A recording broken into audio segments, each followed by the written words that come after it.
Hey, y'all. As a growing family, my husband and I love game night, especially when it's Wayfair edition. Let's do it.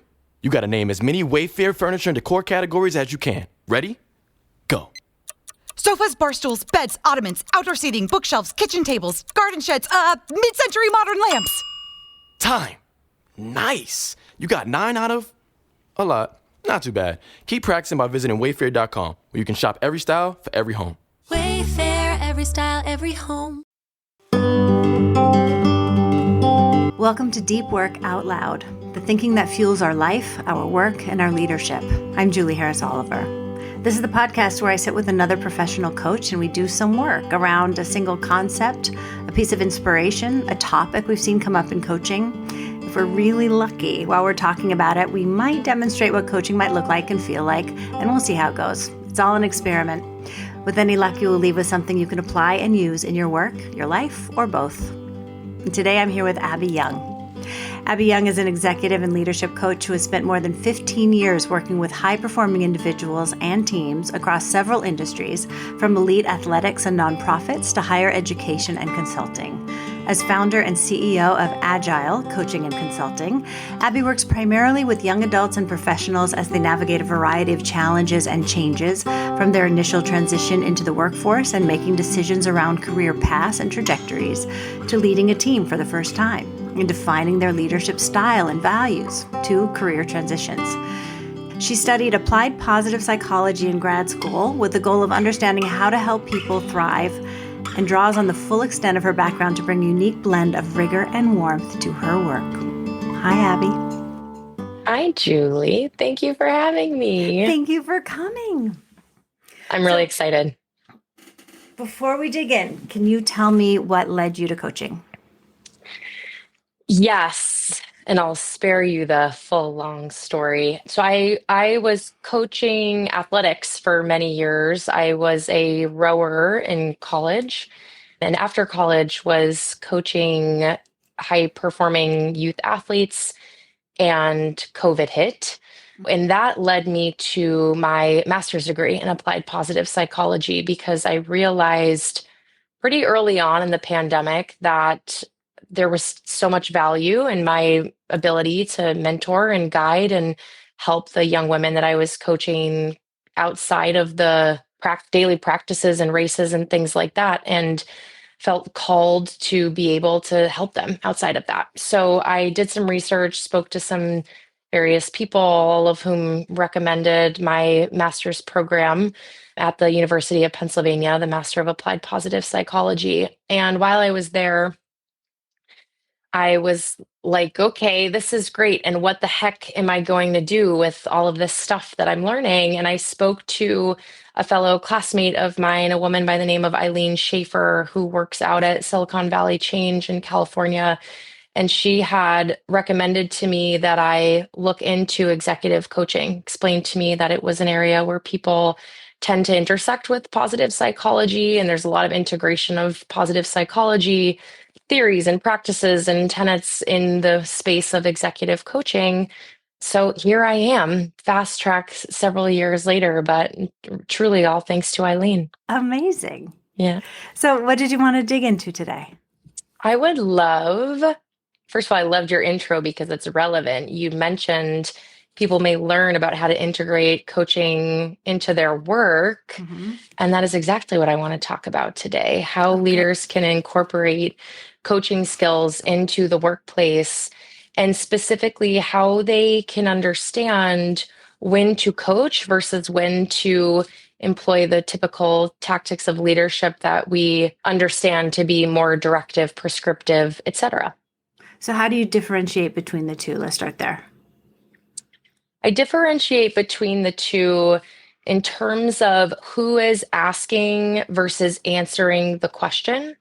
So a leader in the space of, I don't like to say managing people. I think we manage things and lead people, but in traditional leadership ways, they would be having questions asked to them and answering those questions. So being more directive and prescriptive in the way that they're communicating with their staff, versus with coaching, they are in the place of really asking questions that are helping their staff develop deeper understandings and helping guide them toward their own answers on a path of like empowerment and development. Yeah, that word development came to mind as you were saying that. Like, that's really how you develop your people, right? Mm-hmm. Let's talk about what are some instances where you would use one versus the other. We were talking earlier, and I remember the example of operating room came up.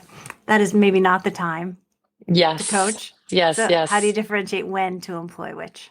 Yeah, I've been asked this question and give the cop-out answer, which is it depends, right? But I truly think it does depend first on the circumstance. Or you use the example of the operating room, and there might be space for that, right? In a teaching hospital, you might have somebody in a less urgent situation be able to pose a question of, okay, what is the next step you would take?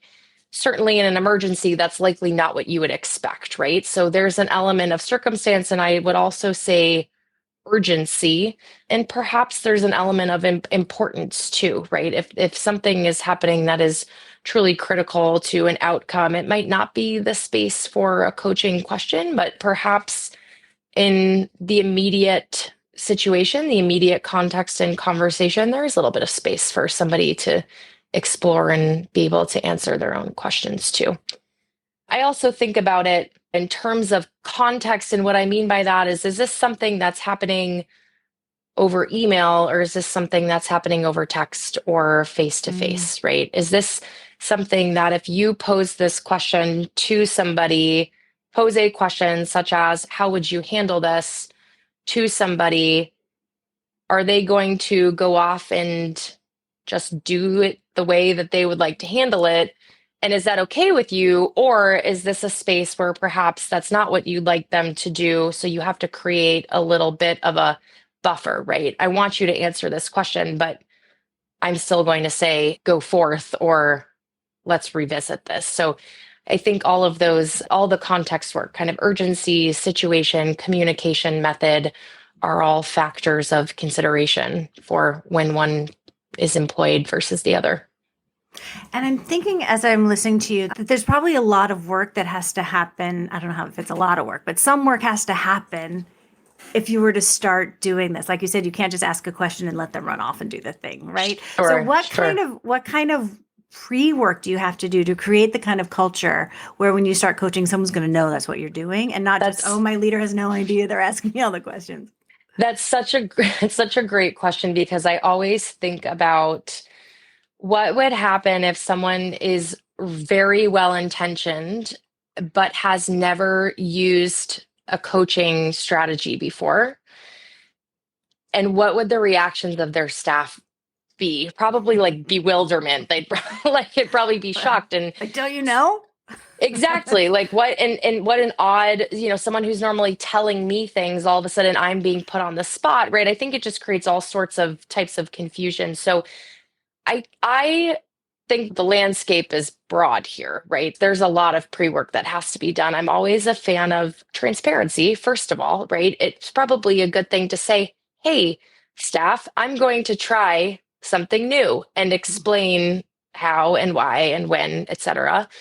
I also talk about preconditions for having a coaching environment and what needs to happen in the workplace, what culture needs to exist in order for people to really thrive in this space. One of the features of this I talk about is a growth mindset.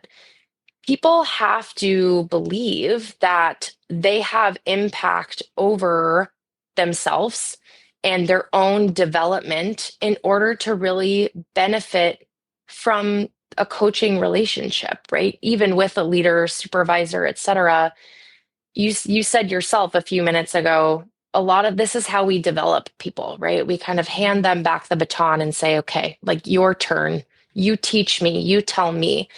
If someone doesn't believe in themselves that they have the capacity to grow and develop, it's likely a self-fulfilling prophecy there, right? So the belief and the understanding both internally and in the workspace, we are here to develop. We will not get this right every single time. This is a supportive environment where if I flip this onto you and you give an answer that isn't the quote unquote right one, or maybe is something that somebody else would not say, then we're here for the sake of your development, and then that's okay.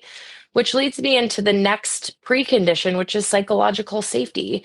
Yeah. And I'm a big fan of this Amy Edmondson's work. And this is something that both growth mindset, Carol Dweck's concept, and psychological safety, which is Amy Edmondson's, is something that I studied closely in graduate school as they relate to high performing teams and performance in the workplace. And I like to give a little plug for psychological safety when I talk about it and say it's not permissive, right? I group it in with people who talk about gentle parenting, right? And don't believe in gentle parenting because it's like the monkeys are running the zoo, right? It's not a permissive, like, go ahead and do whatever you want environment. It is truly that people believe that they are safe to fail, make mistakes, own up to their mistakes, and not have there be consequences to it, right? It's not an environment of failure is accepted. That is not the standard. So I talk about those two things as being critical preconditions as part of a culture in which a leader will engage with coaching. Can you speak a bit to, and I know this is an entirely additional topic that we could dive into, but how to create that psychological safety? Because I would add in there, show up as who you are, also being safe to Totally. be who you are in the room. Totally. What's the quick version of how you can start to cultivate that kind of culture? I model it. And own it, right? So I think there are stages to this, and there are so many resources online people can access. I mean, this is truly something that is practiced and studied and researched, but the summary of it seems to be model this behavior and be very, very strict with maintaining that type of culture. Don't slack with it. Communicate upfront that it's happening, and it might feel like a shift to people. They might perceive that as a shift. And when someone does make a mistake, manage your reaction to that as a leader, right? Perhaps thank them for taking a risk, or be a little bit softer with the way that you correct that type of behavior. But modeling it to your staff and then being ferocious about having that culture be created and sustained. And when I say be ferocious about sustaining it, I also mean calling out behaviors that are not supportive of that type of environment too. Mm-hmm. And what might that look like?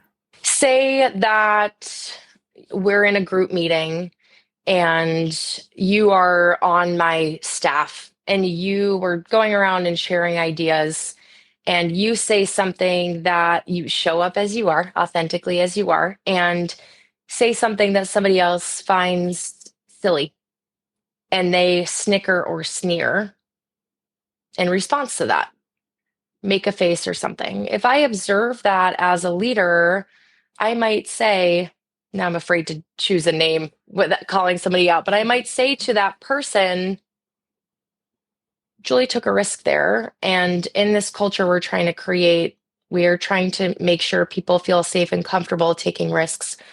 I want to acknowledge that the reaction you just had is not supportive of the culture we're trying to create here. Please pay attention to that in the future. In my response, what I don't want to do is shame them, right? Because that's also not supportive of a psychologically safe culture, but calling it out in a way that's respectful. I used to say to my staff all the time, firm but loving. Like Mary Poppins. Like Firm, Mary Poppins. But kind. Firm but kind. Exactly. Firm but kind. What are some examples of, or an example? I'm just thinking in real, like linear, practical, how would I do that terms? Sure. So if there was a situation where you really could go either way, I could be directive, or I could take an extra few minutes and develop my people over something. Do you have an example of what that might actually look like? And you've already made the determination of, I want to employ some coaching skills in this moment. Yes. Okay. So you might ask, what's your idea to handle this situation? Let's be more specific about an example just to put some color into it, right? We're working on a collaborative project with a partner who's internal to our company, but maybe hasn't been the easiest, most collegial person, or office in the past. And we're going to take 5 minutes to have this conversation. I might say, how would you handle this? Listen to what they have to say. Some questions I love are, what's holding you back from taking that approach? And addressing some of the barriers and the obstacles. And then when we're elucidating those, that sounds reasonable. Tell me what you think you'll do when you face those inevitably. Understand what the plan is, right? And plan for the obstacles existing and how you would handle those, and then go out and try it, right? One of the things I love about coaching is how iterative it is and how helping someone develop the awareness that they would develop in a question as simple as, what's holding you back from taking that approach, your defined ideal approach, and then going off and trying it, and then coming back with a new awareness and understanding that was built when they go off and try it, and then having another conversation about that. I wonder if you would put guardrails around that. Like if you, through the conversation, understand that they're going down a path that they've really thought through and think is a good idea, but from experience, terrible idea, and it's going to blow up in their face. How can you then, or would you, adjust or put guardrails up to kind of help them? I again think it's circumstantial. I never would want anybody to set somebody up for failure knowingly, right? And I think this is where the flip into, let's come out of coaching and into traditional everyday leadership management, where this exists, right? If I don't want to send somebody who's on my team into a lion's den, if I know they're taking an approach that is absolutely going to cause that person to have some type of abrasive reaction, I'd offer some guidance there, of course, because ultimately you want them to go back and try again, right? You don't want to set them up for something that's ultimately going to have them spooked, right? Certainly. So yes, I absolutely would. And again, I think it depends on the circumstances. So there's something in this, I'm not even sure what my question is right now, but there's a blend of, for lack of a better word, directing and coaching. Have you seen good examples of this out in the world? Boy, what a question. I want to say yes, but couldn't point to someone specific. And let me tell you why I think that. I don't know that if before I became a coach, I would have been able to identify this in another person. And certainly since I have been coaching, it's easier, right? It's easier to hear coaching questions in the wild, right? I recognize that. Exactly. And I think it's context related too. I'm hesitating, right? Because here I am based outside New York City, and there's such an urgency to life and work around here, everything, that it seems often that we sacrifice the development for the urgency and getting things done more quickly. So that's why I hesitate. And I'm not trying to throw anyone or everyone in this case under the bus, but I think it is challenging to execute this in a way that is graceful and frankly, without a lot of understanding of what coaching is. When I've spoken to folks about this in the past, I have offered the reminder of, this will feel clunky to you. Like, you're not used to that. I mean, you and I'm sure both of us went through this process as well with our own coaching. Sometimes it can feel clunky to be in a coach's seat and only ask question after question after question, right? And if you are not used to that, it's hard to uptake that. It's also hard to build the habit of, okay, I'm going to stay in this place and not run to their rescue and not run to the response for it.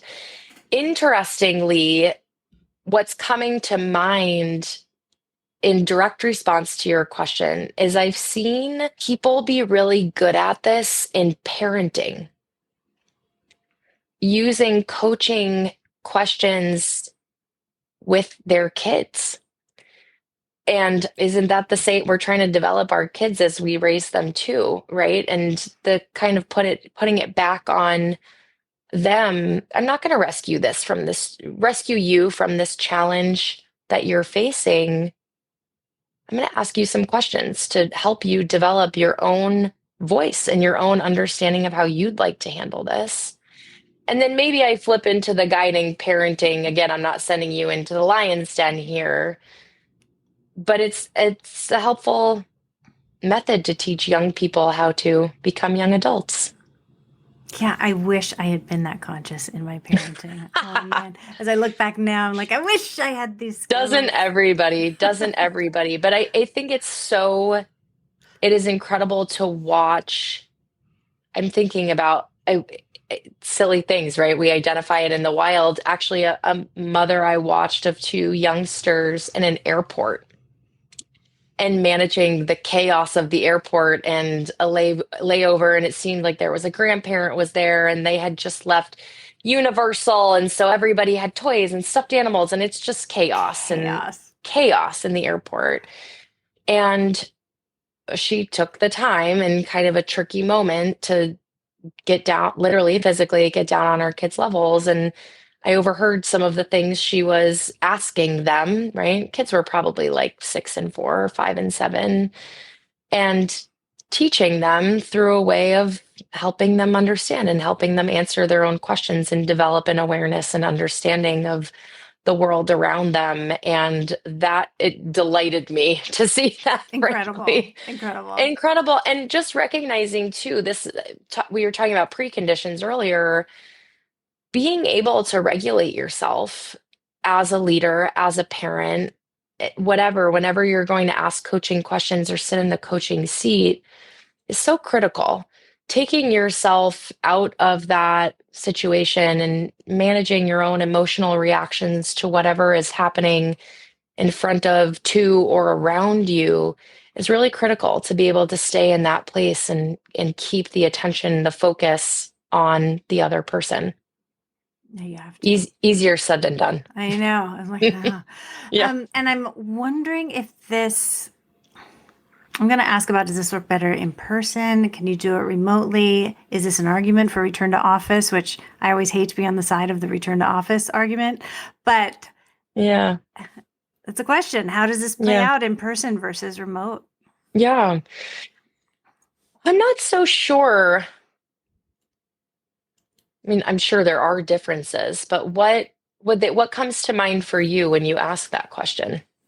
I just think sometimes when, like in my own experience, when I've had bosses who were able to coach or able to really develop me, right, as we were going, there was so much value to following them around and being there in the moment to ask questions, to have questions. Do you see what just happened here? How would you react to that? Just to have that moment to moment interaction that's more spontaneous than we have a meeting from 10 to 10:20 and we're going to go over these things in the agenda. Sure. There's so much value to that in-person interaction that's unplanned. Sure.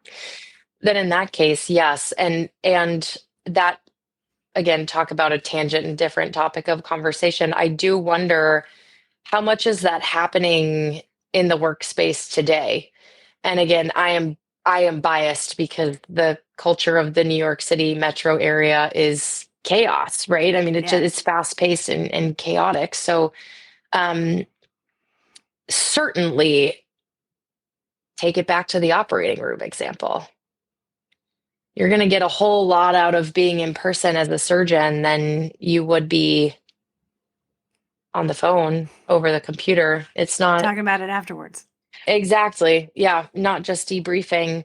But is it impossible to do virtually? No, absolutely not. Of course not. And I'm sure with project-based work, for example, when you have some lead time and some heads down time and other things, picking up a phone, having a conversation, chatting over whatever video app, etc., there's value in that too. It's probably easier to employ coaching in person because of the moment to moment access. It's easier for somebody just to stop by my office and have a quick conversation, address something going on in the moment than she's not here, I have to call her, I got to get on her calendar, then we lose the thread, et cetera, et cetera. Yeah. Sure. Although now I'm going to argue the other side. We do most all of our coaching online. So We do. it can be done.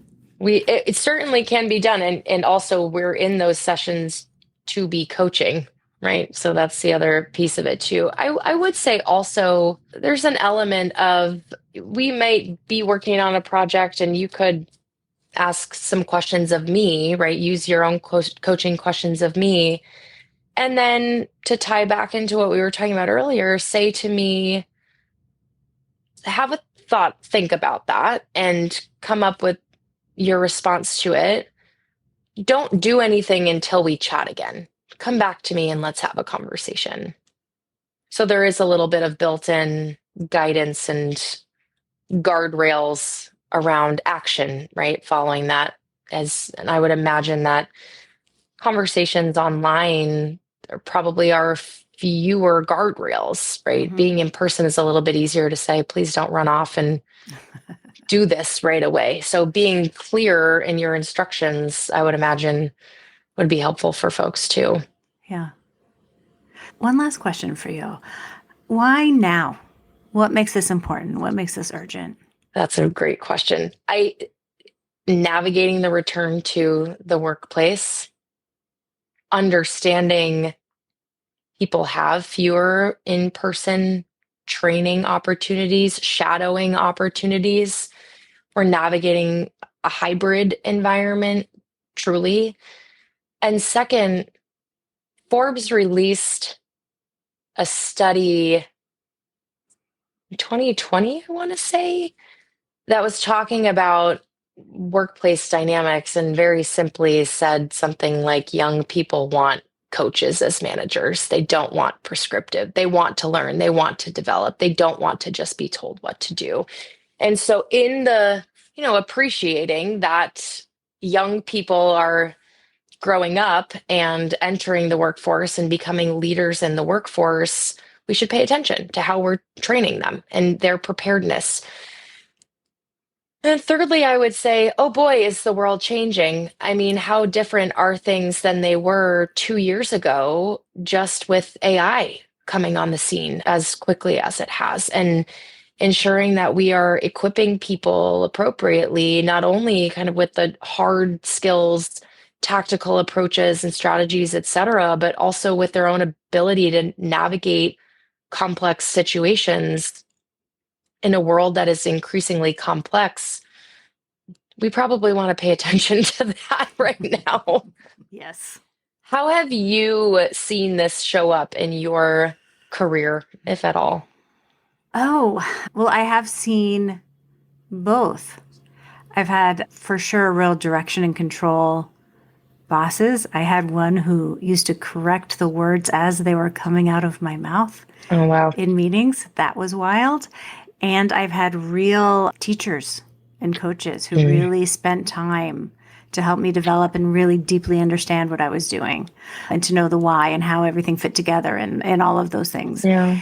And I've never had any boss that was purely one thing or the other, or one who did both aspects really well. Usually if someone did something really well, the other part of working them with for them was a nightmare. Interesting. So it's and I don't know if there's a lot of consciousness and intention behind those styles. I think what you're talking about is really having a lot of intention about how you lead people.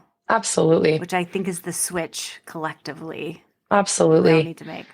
Yeah, intention. And I would also say consciousness. Mm-hmm. There's an awareness piece of maybe I flipped into something that I'm doing unintentionally, but I then need to be aware of, is this one, is this another? What is required in this moment right now?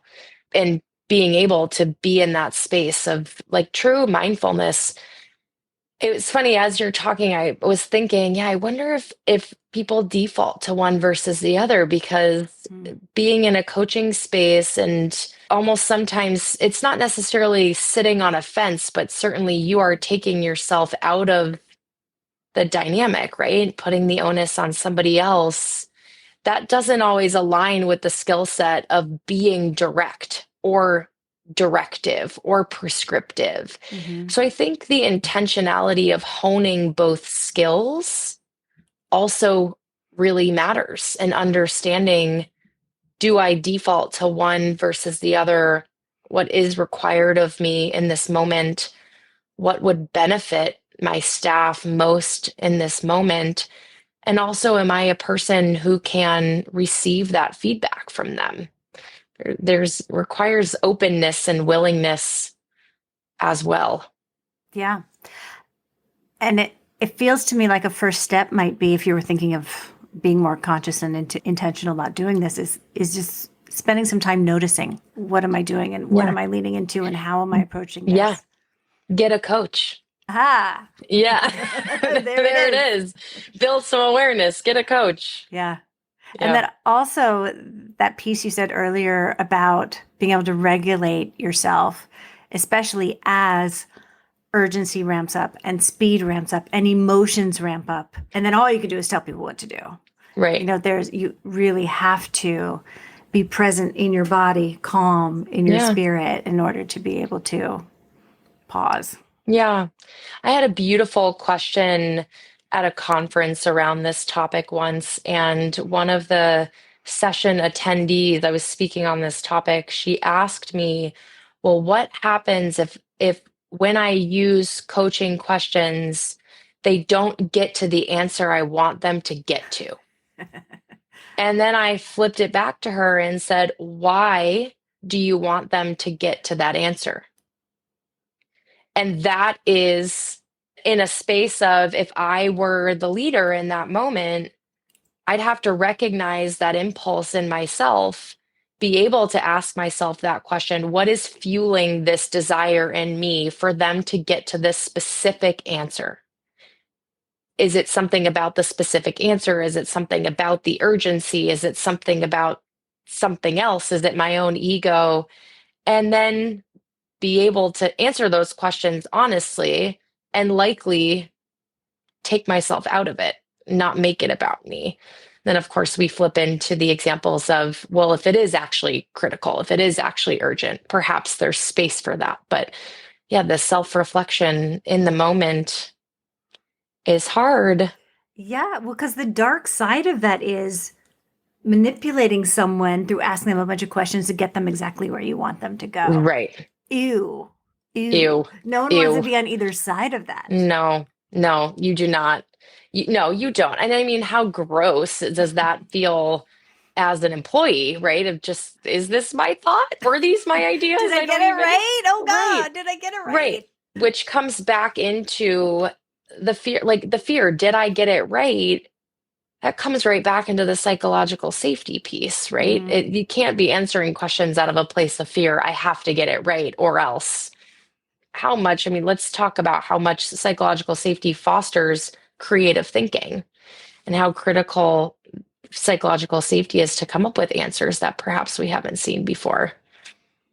So it's just, I have love living in the gray space and the nuance of this, because that's our worlds, right? We live in this space of, well, when do I do one and when do I do the other? Because realistically, it's not we don't do one all the time. Even in our coaching practice, I posed this question to my mentor coach during my certification. I asked her, well, when do you ever not coach? Is there a time where you realize like the coaching question is not productive right now?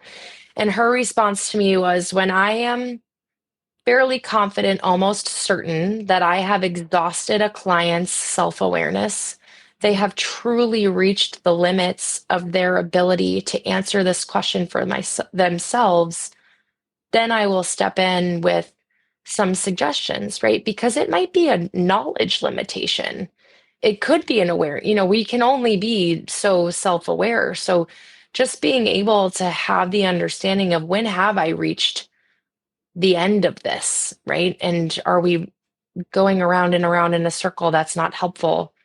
The ability to recognize that and then step in, offer a suggestion, offer some guidance, a perspective, etc., can be really helpful for people. And that's another awareness-based skill.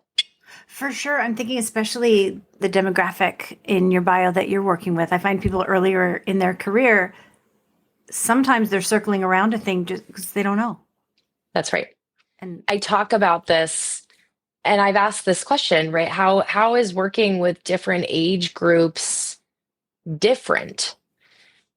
Because I truly believe it is different. I truly believe that when you're sitting in a coaching space with a 22-year-old who is 3 months out of college, they're stepping foot in the workplace for the first time, their ability to answer questions about themselves and their beliefs and their habits and their perspectives is not the same as someone who is 62 and has had a 40-year-long career. So I wrestle with this all the time, right? When do I offer guidance and suggestions?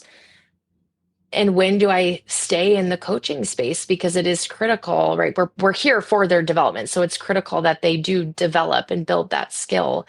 But I do believe that it is inherently different for younger people, all sorts of different demographics, right? Age is not the only spectrum that exists here, but it certainly is. It certainly is a factor. yeah, for sure. Yeah. Where can people find you? So many places. You can find me on LinkedIn. My full name is Abigail Young on LinkedIn, spelled Abigayle. Can also contact me through my website, which is agilecc.com, agylcc.com. There's more about me, contact form, etc., etc. Thank you so much for doing this. This was delicious. Thank you, Julie. It was awesome. Thank you for having me. Thank you, Abbie Young. This was delicious. If any of this resonates with you, please subscribe and leave a review at all the podcast places. If you'd like to work with me, you can find me at julieharrisoliver.com. And let me leave you with this. If you're in a position of leadership, why don't you spend the next couple of weeks noticing, when are you being directive? When are you coaching? When might you have the opportunity to switch? And just notice. Then get in touch and let me know how that goes. This is Deep Work Out Loud. I'm Julie Harris Oliver. Thanks for listening. See you next time.